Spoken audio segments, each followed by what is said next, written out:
All right. My name is Brittany Whitley. I'm the Executive Director at Most Policy Initiative. If this is your first event of our monthly roundtables, this is something that we typically do about once a month and try to connect kind of scientific information to policy. And so the overall goal of Most is connecting science to policy in this nonpartisan way, trying to make sure that lawmakers, decision makers, community members have the best possible information so that they can understand kind of the science and the research behind the policies that impact their lives. And we're really excited this week to talk about solar energy in Missouri, which is a really huge topic that I think we could probably have 20 roundtables on, but we're gonna kind of start to scratch the surface today with our 4 panelists. I also would like to introduce our 2 moderators for today. We have Ngozi and Zach. Ngozi is our LSCN coordinator for the Missouri Local Science Engagement Network, and Zach Miller is a graduate policy fellow with Most, who started with us earlier in this winter. We also have 4 fantastic panelists that I'm super excited to introduce today. We're going to let each of them, when I kind of say your name, you can do a quick introduction about yourself, what you're working on, why you're excited to be here, and then I'll let Ngozi and Zach get right into the questions. And so let's start with Dr. Soban Sarbandi from UMKC. Sure. Hi, everyone. Thanks for inviting me for this great roundtable. This is Sarvana Sopran Sarbandi, Assistant Professor of Mechanical Engineering from University of Missouri, Kansas City. I'm the Director of Advanced Renewable Thermal Energy Laboratory, in short RT Lab at UMKC. I received my PhD from University of Texas at Dallas, and I've been with UMKC since 2017. My main research area is solar thermal energy, which harness solar energy to generate thermal energy for the application in any residential or commercial buildings. And this area is different from the most common one that you may know, which is like solar power, which is the technology to generate the electricity. So one of the key factors in performance evaluation of solar thermal, in other words, solar water heating systems, is the ability to produce heat during the time that there's no radiation available, or it's a cloudy day, or you're living in a geographical location with limited sunny days. So in my research team, we mostly aim to develop new concept of thermal energy storage units with the application of low-cost materials to be able to preserve the heat for a longer period of time. So at UMKC, we design and laboratory test the components of this system, and we have the direct access to the renewable energy roof deck. We can do the feasibility analysis and any field testing, basically with the weather data of Kansas City Metro, so we have a better idea of how the system works in our geographical location. Thank you. Thank you so much. Next, I'd like to introduce Andrew Poor, who is the CEO of Midwest Agrivoltaic Systems. Andrew, welcome.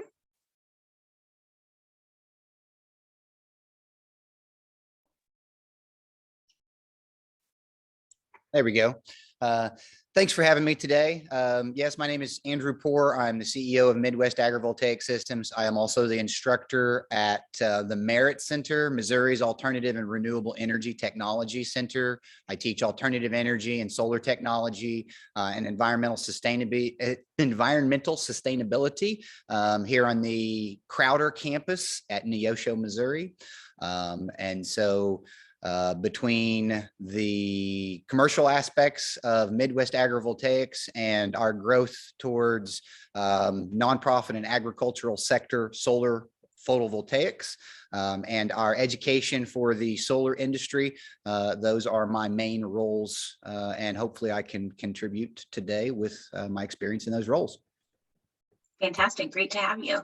Next, I'd like to introduce Dr. Islam Al-Adaway from Missouri S&T. Welcome. Good afternoon, everyone. Thanks for having me. Islam Al-Adaway. I am a full professor here at Missouri S&T, more commonly known to people as Missouri RALA. I am jointly appointed between the Department of Civil Engineering and the Department of Engineering Management and Systems Engineering. I hold the Hearst McCarthy Endowed Professorship. Also, I am the founding director for the Missouri Consortium for Construction Innovation. My research is conducted within the civil infrastructure system of systems interdisciplinary laboratory. And generally within our lab, we investigate how a system of systems approach manages different management challenges associated with both construction and civil infrastructure systems. One of our focus areas is related to solar energy management. We are currently funded for 2 research projects by the National Science Foundation, as well as the Sloan Foundation, where we look at the interaction between the different associated stakeholders, residents, utility companies, and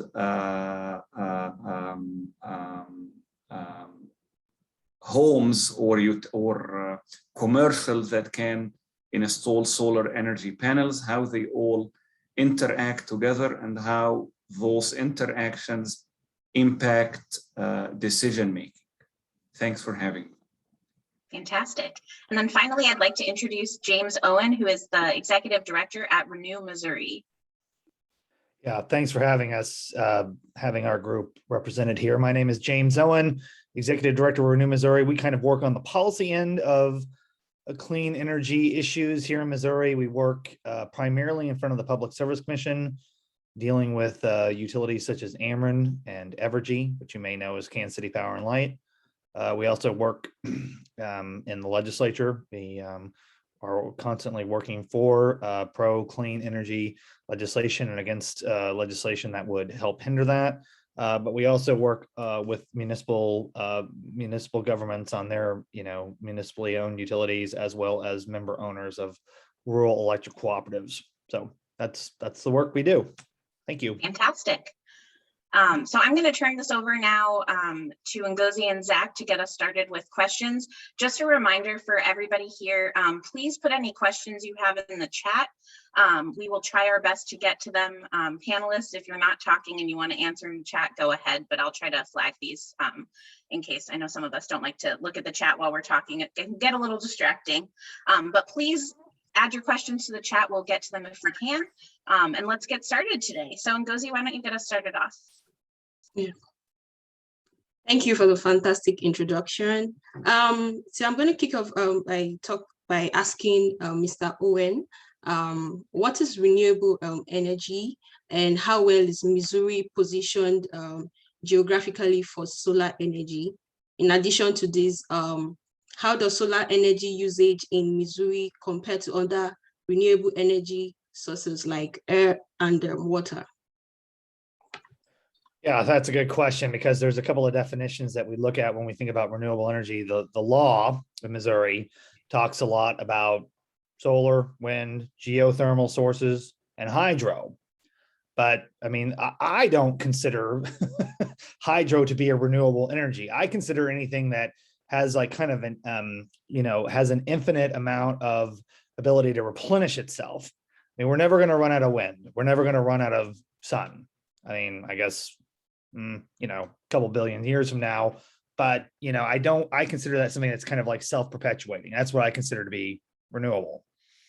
And as far as the opportunities that Missouri has for it, I mean, look, in addition to having, a level of solar penetration that you especially see in the southwest part of the state, where the sun is uniquely positioned to produce a lot of energy, we have a really good opportunity there. Not to mention the fact that we are also a part of 2 larger energy markets, one on the western side of the state and one on the eastern side of the state that we share with other, other parts of the Midwest region, of the Southeast region, where we can produce power that's not only used in Missouri, but also used throughout the country, which I think is important given our central location here. Now, as far as where we are with solar compared to where it is, how it's produced in other states, I mean, we are somewhat limited by the fact that we are in a market where wherever you live, you have to buy power from one source. Like that's the utility. I mean, if you go to Illinois, to our east, they are a deregulated market where you can choose to buy power from a, purely renewable sources. You're dealing directly with power brokers there. So we don't have the same kind of options that some states have, where you've seen solar kind of, become more available to customers. But I mean, if you look at the plans that have been put forth by our utility companies, you're going to see a lot of large scale solar, 10, 20, 30 megawatt systems that are going to be helping to power customers for some time. So I think we are on the cusp of getting some real progress there, at least at that level. Being able to put it at your home or your business, we are still struggling with.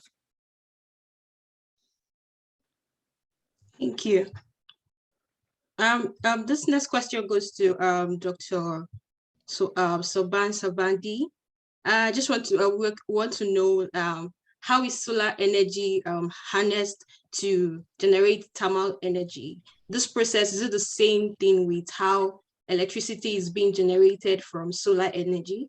In addition to this, how does the cost of solar thermal energy compare to the cost of similar outputs from fossil fuels?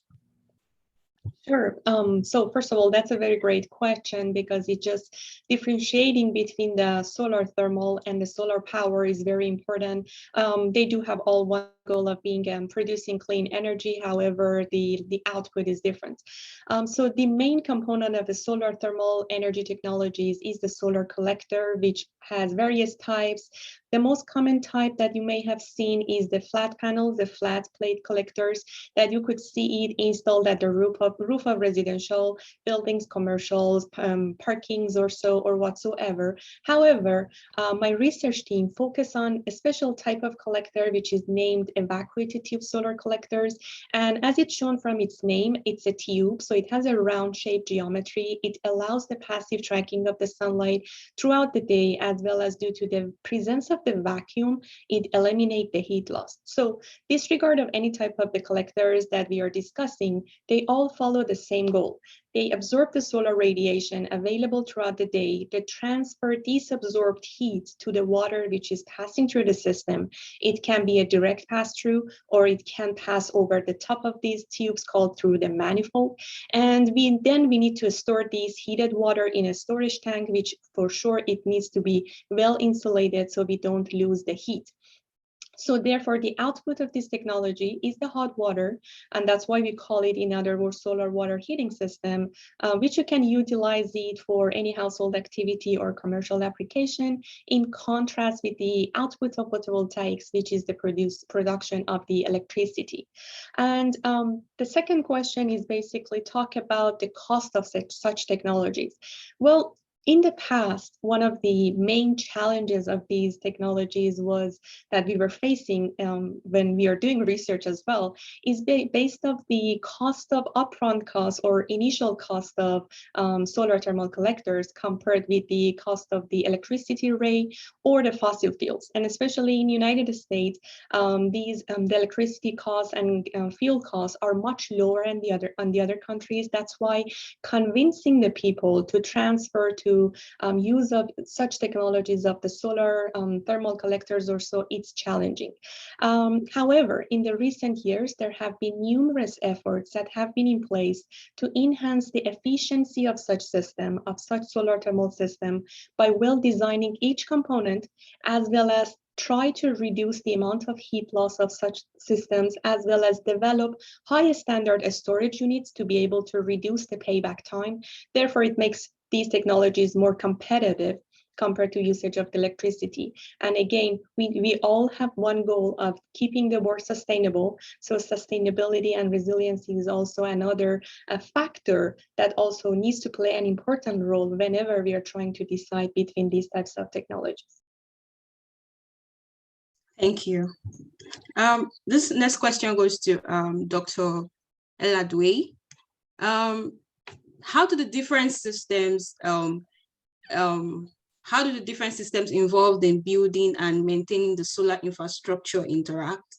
Like on an average, how much does it cost to install a residential solar infrastructure? And also, like, how long does it take to see a net positive return on a residential solar project? And also, these two factors, do they actually influence or the number of people who utilize solar energy or the number of people who install solar energy? Thanks, Ngozi. That's an excellent question.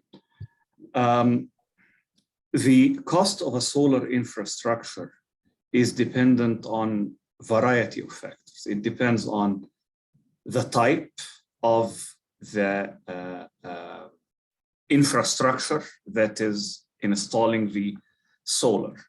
According to my most recent readings, and we have here people who are probably more into the business of installation than me, but I think the recent is for per watt on for a residential, we are talking about roughly $3.8.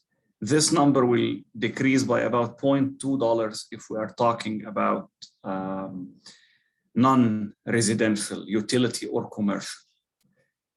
Back in the early 2000s, usually a home would require 2.4 kilowatt. Today, I think the average is around 6 to 6.5. So if we make a simple multiplication, then we are talking about, on average, a cost between $10,000 to around $25,000.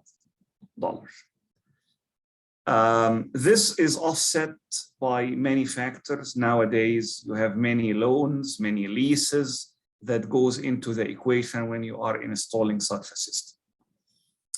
As far as when people will start to see a net positive value, this is also depending on many factors. Number one, what is the initial cost of the solar infrastructure? Number two, what is the operating cost? Of course, the operating cost of a solar system is less than your basic electric infrastructure, but still does have operating cost. Then how much are you generating from your solar infrastructure? And then the most important factor, are you able to sell? Do you have excess of what you generate that you can sell it to utility companies through net meterings and tariffs and all that kind of arrangements that I believe we're gonna cover later in today's roundtable. The third point, or your third question, is what are the factors that will make people invest therein? Again, variety. One of them is people tend to imitate, okay? So if I go down the parking lot and I find more Toyotas, for example, I will, at the back of my head, I will imagine Toyota is a good car, so I will buy Toyotas. So if you are in a neighborhood that many people are having solar, probably you will start to think, okay, why I don't go and invest in solar. That's one. The second are the people who are early adopters by nature. They would like to be the first to do one thing. So those are another group. Third, we have the people who are environmentally sensible, okay? And those are, they will pay more or they will do the extra mile to invest into solar. All those, I will call them the irrational decision makers. They don't calculate and they just follow or imitate, or they want to be the first or so forth. Then we come to the first group, which are the rational people. Those are the people that will say, okay, I will invest, and then I can, on the long term of few years, I will be better off. I can attain the net positive return on investment that we covered earlier, and those will come and invest into solar energy. So that is, in a nutshell, I think the issues that surround this interesting domain.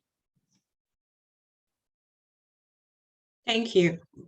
So, Mr. Andrew, you mentioned that you are the CEO of Midwestern Agrivoltaics system. So, what are agrivoltaics? Like, are there agrivoltaics system in Missouri? And what are some of the differences between solar energy and infrastructure needs in the rural areas versus the urban areas in Missouri? So agrivoltaic systems are solar electric systems that are located in such a way and designed in such a way that agricultural products can continue to be propagated underneath the solar panels. In theory, there is a large number of small agrivoltaic systems that are operating in the state of Missouri, but they would not be commercial and they would not have been designed for the purposes of agrivoltaics. This would be somebody who has a ground mounted residential system at their home or their business, and they have a flower bed or some tomatoes or something planted underneath that system. In the state of Missouri, to my knowledge, there are no commercial or utility scale functioning agrivoltaic systems. In fact, there are only 8 agrivoltaic systems in the country that are functioning right now. All of them are either educational or scientific related. I'm guessing that, again, there are some small ones that people might not use that term, but have them throughout. And they sometimes are confused with anything that's agriculturally related. If we were to put, let's say, photovoltaic panels on the top of a chicken farm house, that wouldn't necessarily be considered agrivoltaics. It's still agriculture. It's still providing the needs of agriculture, but the crops aren't being propagated directly underneath the panels. Our company is working on a Department of Energy grant that is the development of modern agrivoltaic systems. Germany, Italy, and Japan have sizable number of agrivoltaic systems. They grow a variety of crops. The studies that have been done here in the United States have amazing results. In fact, in some of the resources that I had listed earlier, there is a study that was just released last summer from I believe the University of Oregon that showed an increased production of lambs underneath the solar panels in compared to open ground. So it actually showed an increase of agricultural output on the same land that you're producing solar energy from. Rural needs versus urban needs are somewhat different, but also somewhat the same. I think that their access is quite a bit different. Most of the large populated areas have IOUs, investor-owned utilities such as Ameren or Liberty, and many of the rural populations in Missouri have electrical co-ops, and they have a completely different set of rules for interconnecting solar electric systems into those electric companies. And so the interconnection agreements, the compensation rates, the system designs, they vary dramatically from in-town versus the rural areas. The other aspect of that is that we're limited in the rural areas in that they don't necessarily have as much of an energy need. And so you have a home's energy need versus a commercial business. That home is going to use their energy at a very different time of day. And commercial settings are going to use it during the daytime. And so that's some of the differences between rural versus urban needs. And that's a little clearer definition for what agrivoltaics specifically is. Okay, thank you so much. And thank you to everybody who is asking questions in the chat. Please feel free to continue asking questions. It looks like panelists are responding as they are able to, and we'll try to get to all of the questions as we move along. I have a few questions about the potential impacts of solar energy in Missouri. And the first question, I will just open it up to whoever wants to respond. And that is, what are the environmental impacts of solar energy, especially as it relates to climate change? And also, how much of Missouri's energy demand could be sustained with solar energy? Let me try to jump in at least for part of the questions, and maybe my colleagues can continue to the voids that I will leave. I think the main issue here when we move towards solar is that we are helping to retire fossil fuels as source for energy. And that is a very, very important key that we all aspire to have. I see here in the chat some mention of nuclear power plants and so forth. As we see nuclear and solar kick in, we see a lot of fossil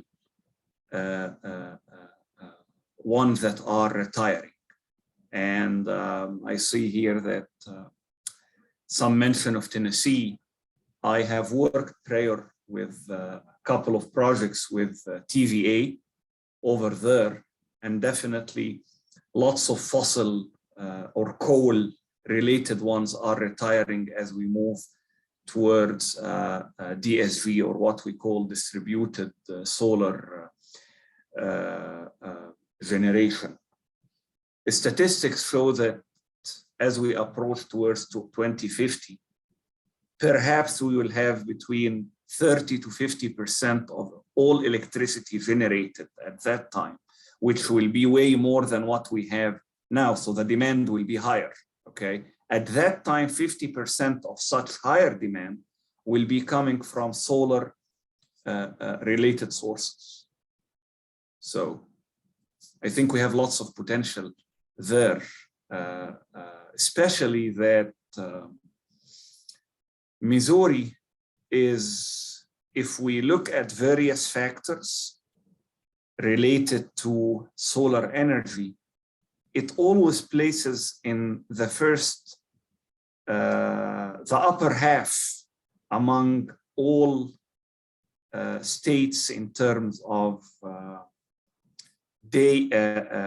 consecutive hours of availability of solar through the day, which I believe goes about close to 5 hours, where you have that direct sunlight to allow you to generate.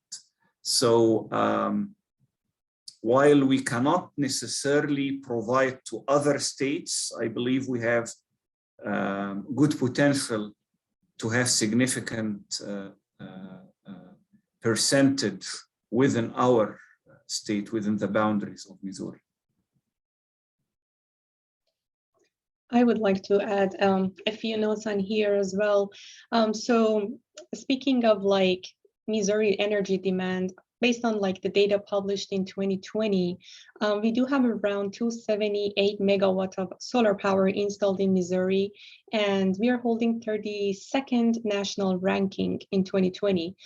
However, we should, all of us should note that in 2019, we were ranked 26th. So if you take a look at like the progress of like Missouri with utilization of the solar, starting 2014 or so, there was a drop in the utilization of solar energy in Missouri. However, hopefully we can get back to the number that we were expecting. So we have around 31,000 estate home powered by the solar, and we have 109 solar companies in the state, which includes the manufacturer, installer, developers. So all of these shows that we are capable of handling the goal of the US in production of the electricity, mainly from solar, which is like we are just goaling to get a 30% electricity generation by 2030. And hopefully Missouri can be part of it as well. And one more thing in here, which is good to note that, which we always think about the on-demand side of using fossil fuels versus utilizing solar energy. So all of us has this in mind that utilizing solar energy needs to have the radiation available, needs to be in a sunny island, or it needs to be in a sunny Texas or so that we are living. But that's not necessarily need to happen in the recent years. So in the recent years, generation of energy storage that we've talked can help us to store this energy for a longer period of time, let's say 4 to 5 hours after the sunset. So if such system get commercialized and get added to the, like, just distributed over the household or so, that would be great, because like you can just still get home at 9 or 10 p.m. and you can still utilize the stored hot water based on your coming from your solar water heating system, mainly that we could extend the functionality of the system in case of not, like, when there is no radiation even available. So overall, we've got the potential. We have many number of sunny days in Missouri. So hopefully we can meet the demand in the growing future as well. Okay, thank you so much. My next question is for Mr. Owen. And the question is, what is energy burden and what types of Missouri households currently have the highest energy burden? Good question. The definition that we always go by as to what energy burden is the amount of your household budget that goes to your utility bill.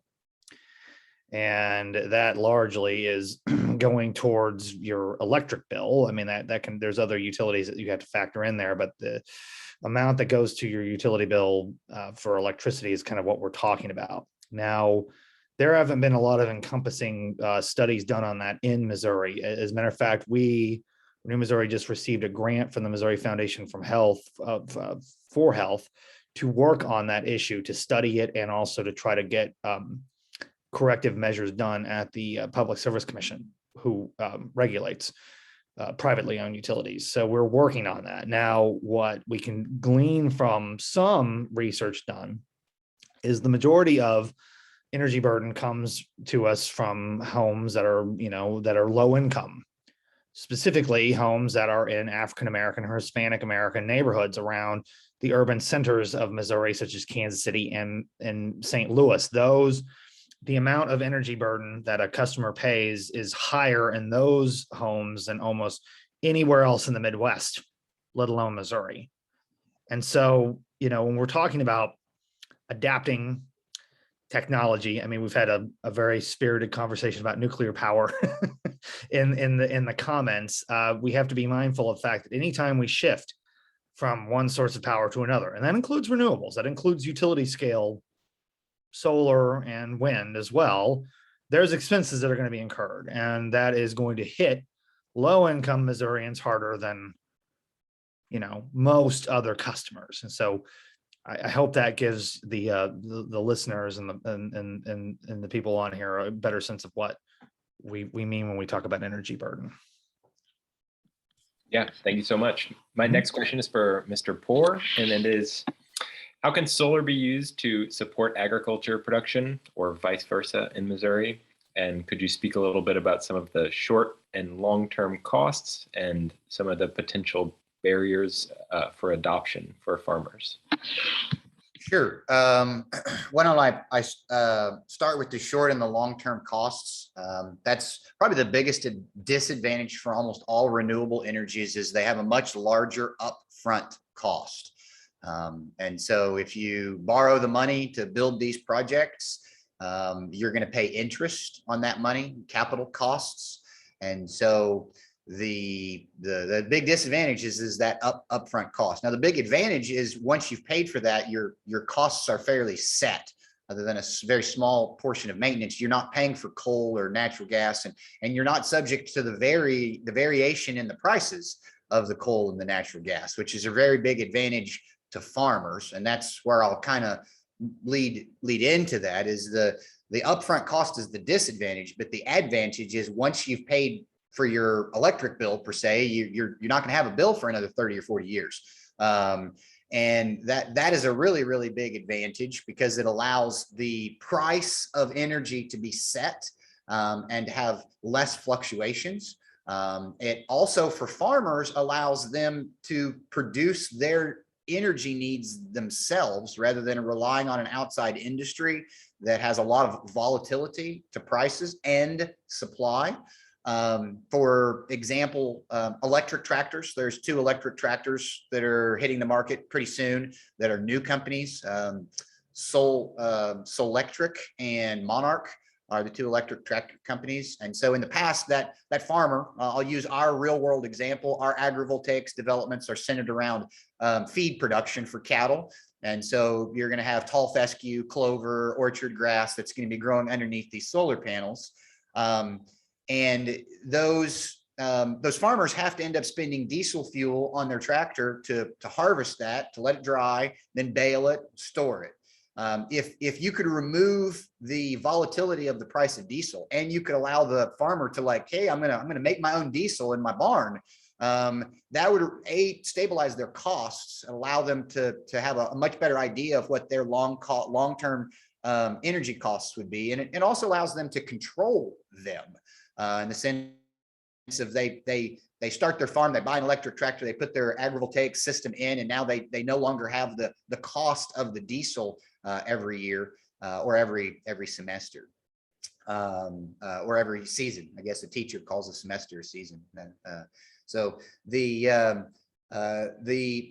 kind of setbacks for them, I guess, in that is a change. They don't quite know if the electric tractor would be different than their current tractor. And so anytime that there's going to be change, you have fear of that change, you have misinformation, you have outdated technology that's been improved. But bringing the solar to the farm can help the farmers in a variety of ways. To start with, it will increase the productivity of their land.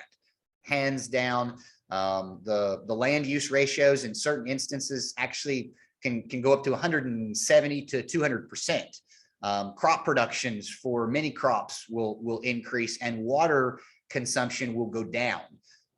For example, the University of Arizona has studied chiltepin peppers, jalapeno peppers, and tomatoes grown underneath agrivoltaic systems. The tomatoes and the chiltepin peppers both had an increase of production by about 20%. And the jalapeno peppers had the same production, but had a water reduction usage of about 25%.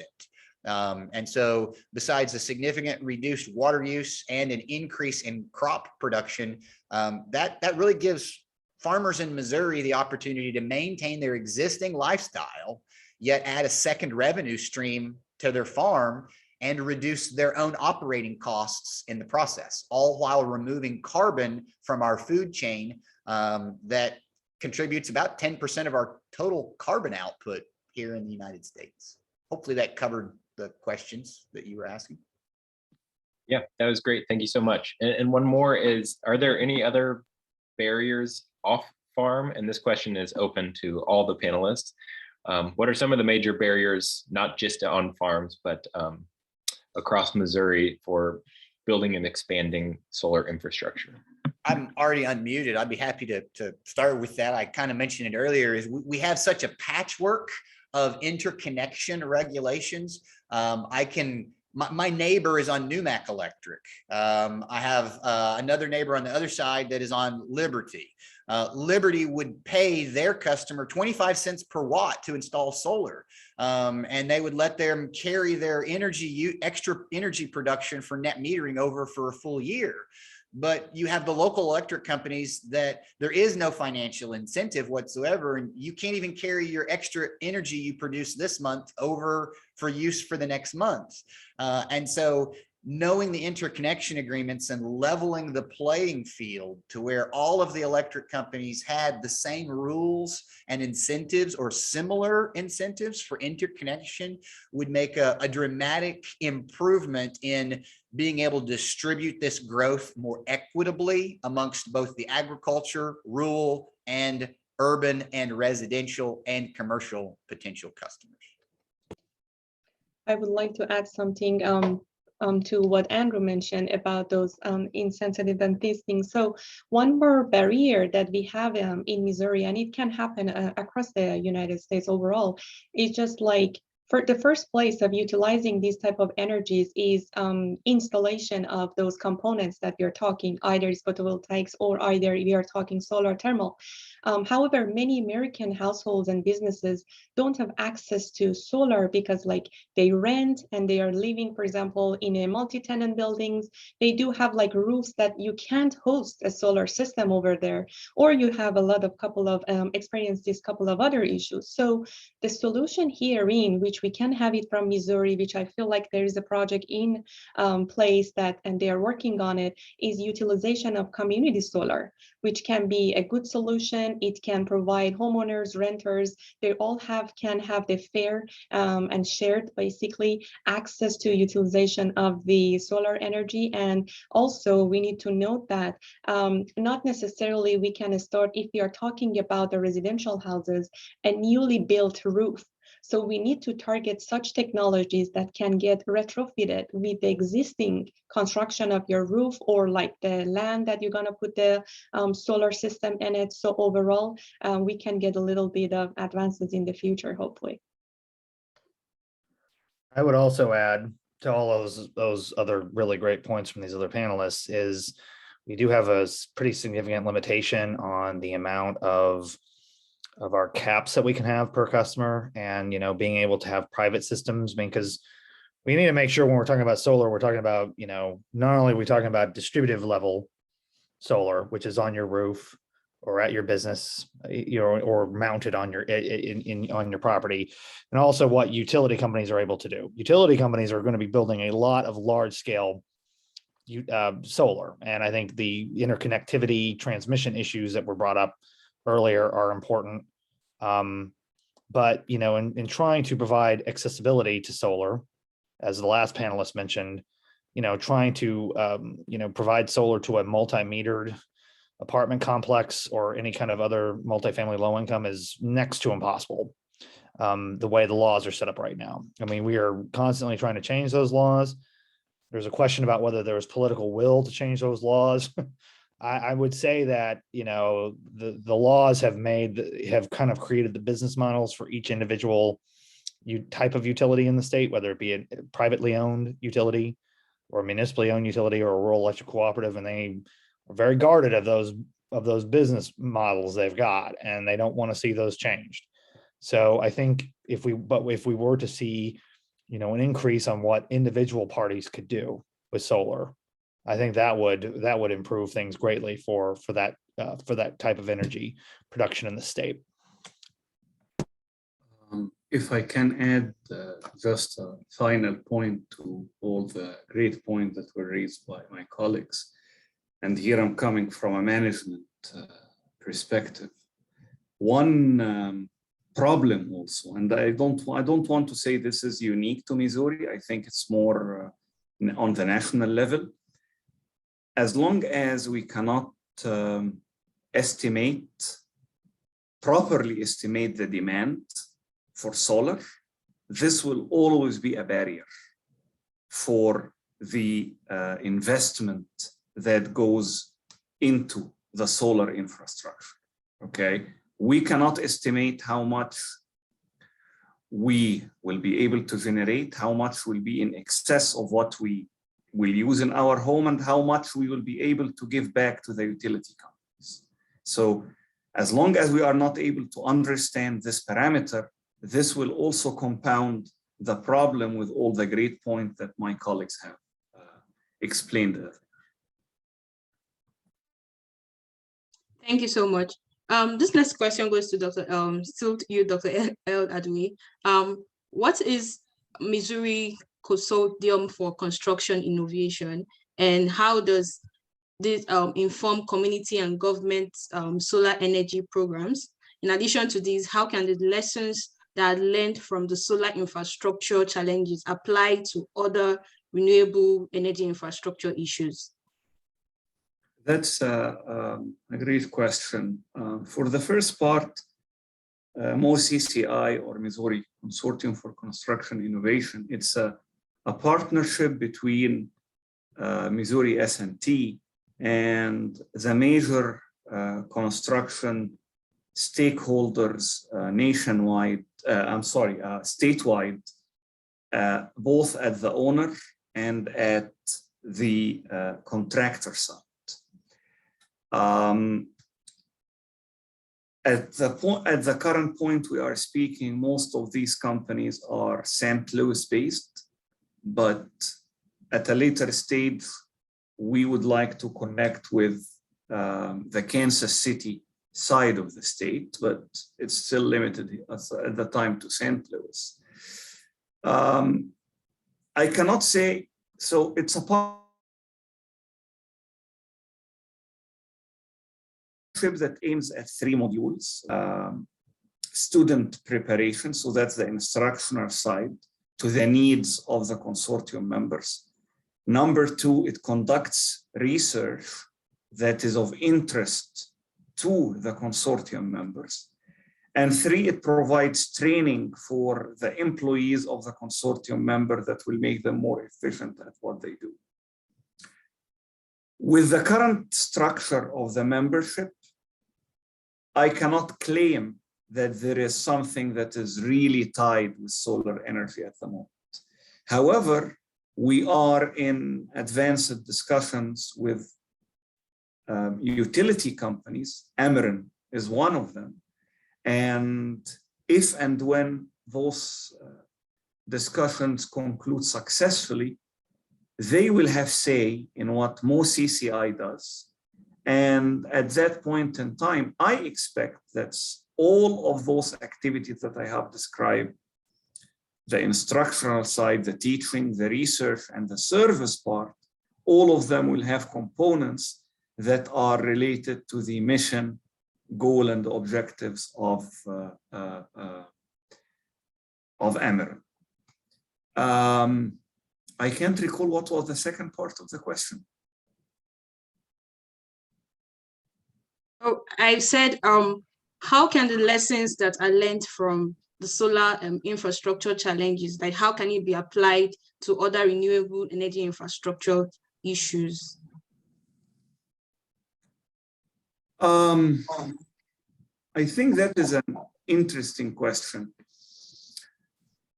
I think the main important piece here is the decision-making. What are the factors that impact the decision-making of each stakeholder, whether it is the utility company, whether it is the resident, whether it is the investor that might make available the solar infrastructure to the resident, okay, or even to a commercial entity. This equation is a little bit different between if we talk about nuclear, if we compare it to solar, if we compare it to hydro. The way those factors are is different, but the logic is some kind of similar.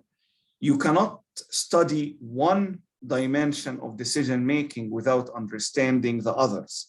And that's why in our research, we develop what we call a multi-agent system model, where we conducted interviews to all those entities. We took those the output of those interviews and we modeled them into equations. We fed those equations into those agents and we let them play in a model over 30 to 50 years to see how their decision-making will evolve over time.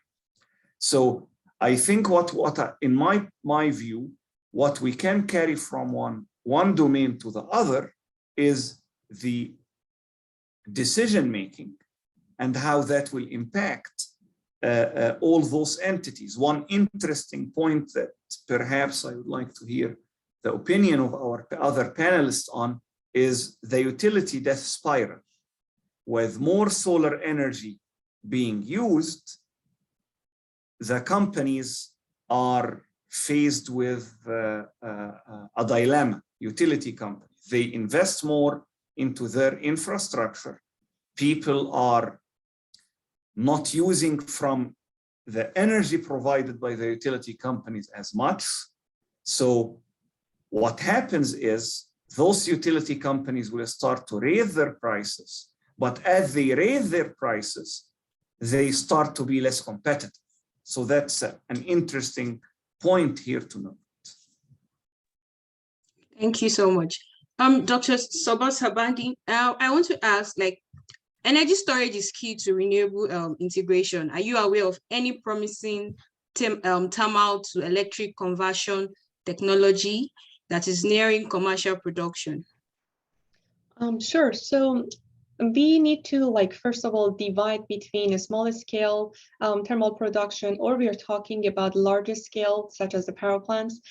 So in case of a smaller scale and lower amount of heat generation compared with the power plant and high rate of heat generations, we do have advances in thermoelectric technology, which is a sustainable solution that basically it converts the temperature difference into electricity where there's no need for any moving parts.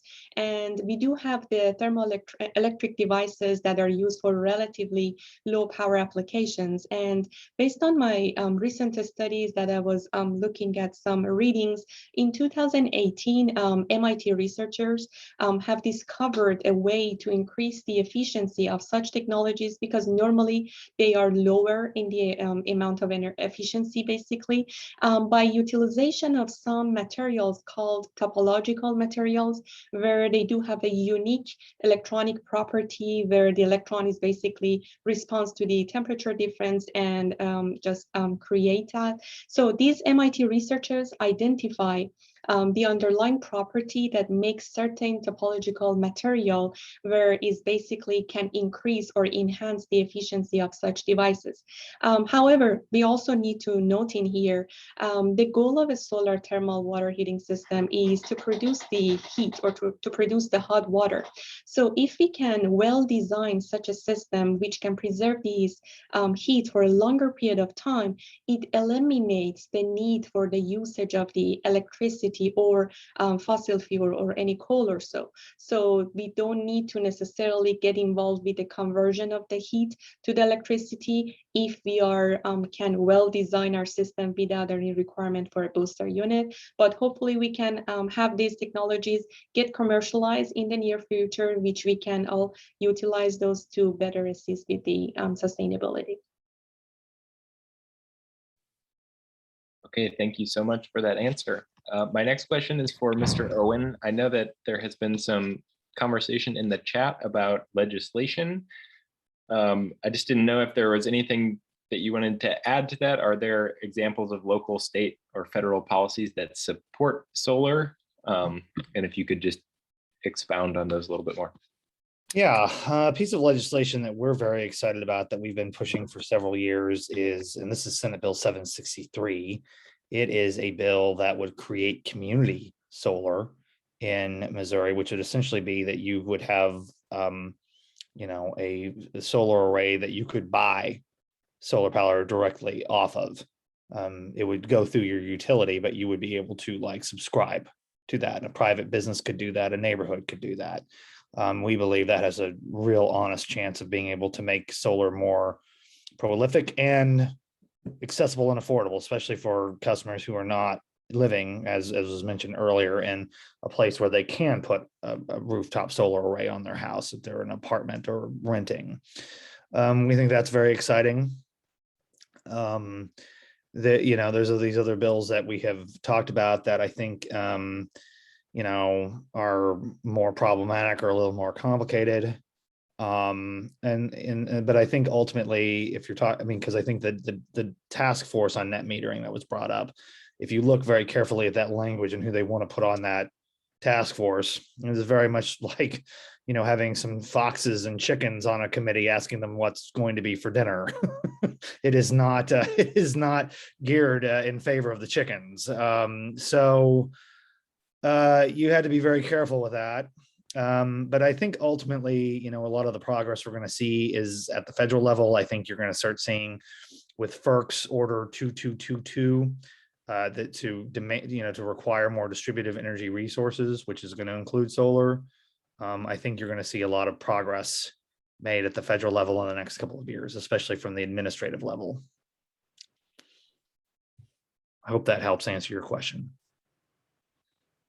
Awesome. Yes, absolutely. And my job as timekeeper here. We're right at about 5 minutes. So I wanted to kind of pause us here. I've really liked both listening to this conversation and also keeping track of what's happening in the chat. I'll be sure when we share this recording that I'll also share some of the comments that have been shared in the chat today. So folks who are not able to join us live can also see that information. In the last 3 minutes here, I wanted to kind of spend 30 seconds with each of our speakers to kind of like, what is your takeaway that if people were listening today, if there's only one thing that you want them to leave thinking about, what is that one thing? And so let's start with Mr. Poor. Oops, you're still muted. Excellent, thank you. I would really like to start people to rethink where solar panels are going to go in the future, including on their own locations. Like we have a product that's a garage. Instead of putting it on your home, worrying about leaks and things like that, the locations where these can go, everything from floating on lakes to being over agricultural land plots, to being covering parking lots. The big difference that I think that we're going to see in the future is larger systems in locations that we haven't necessarily seen them in the past, which will kind of lower our land costs or the real estate costs involved with that development. And then also, I do think that we're seeing a realization from the electric companies that solar is going to be the future, and we will see a lot more support from them, at least for community or larger scale systems. Great. Dr. El-Adaway?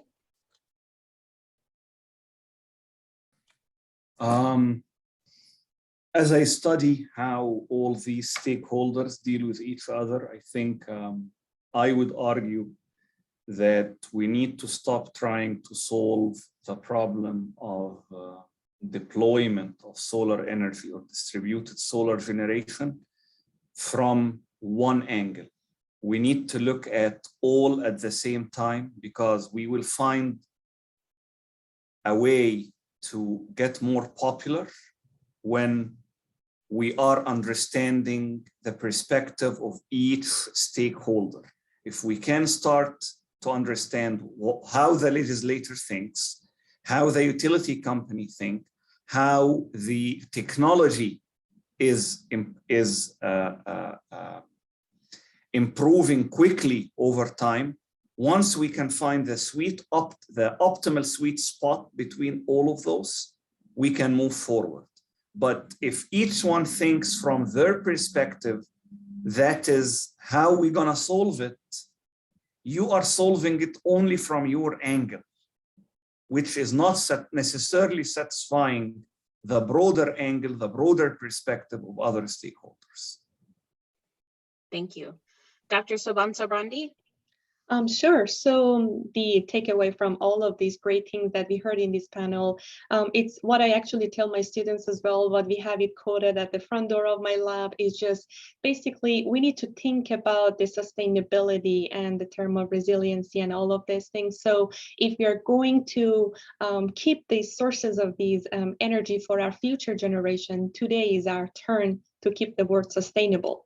So the public awareness is the key factor that can enhance or promote such technologies. And I would like that all of you today that you learned about all of these cool technologies to think about it carefully whenever you have the option to choose between the electricity purchase, coal, fossil fuels versus the green energy. So that would be my suggestion to all of the attendees of this panel.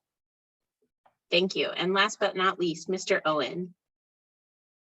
Thanks. I have a couple of things I'll try to be fast on. One, I would say that if people were to reach out to their state reps, their state senators, their city council members, if they're in a co-op, to the board of directors for that co-op, and talk about why solar is important to them, why they should care about lower utility bills, why they should care about lower emissions, why they should care about energy independence. What these decision makers will tell you is they never hear from people, or they don't hear from a lot of people about this. There's a reason why lawmakers in Missouri talk a lot about social issues, is because they hear from people about that.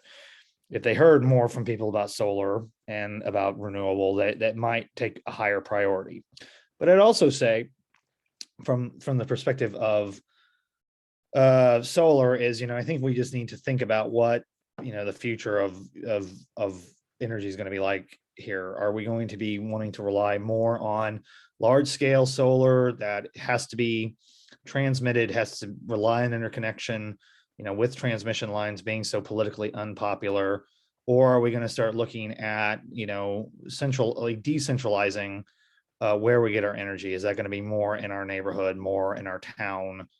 And I think that we just really need to be thinking about what path we're taking, because that's going to make a big difference on what decisions we make today. So I would just have everyone think about that if they get a second. Fantastic. Once again, I just put a link in the chat for, we do a survey at the end of all of these events to make sure that we're meeting the needs of our community. So we'd really encourage you to fill that out. Thank you again to our panelists. We've learned so much today, and I'm so excited to have your expertise and kind of have all of you in the same place. So thank you for your time. Thank you to our moderators for kind of walking us through the background and the impacts and the solutions. Really, really appreciative for everybody spending time with us this afternoon. With that, I will let y'all go. We're a couple minutes past the hour, so thanks for sticking around. And thank you again for participating today. It was great to see you all. Bye-bye. Bye-bye. Thank you. Thank you. Thank you all.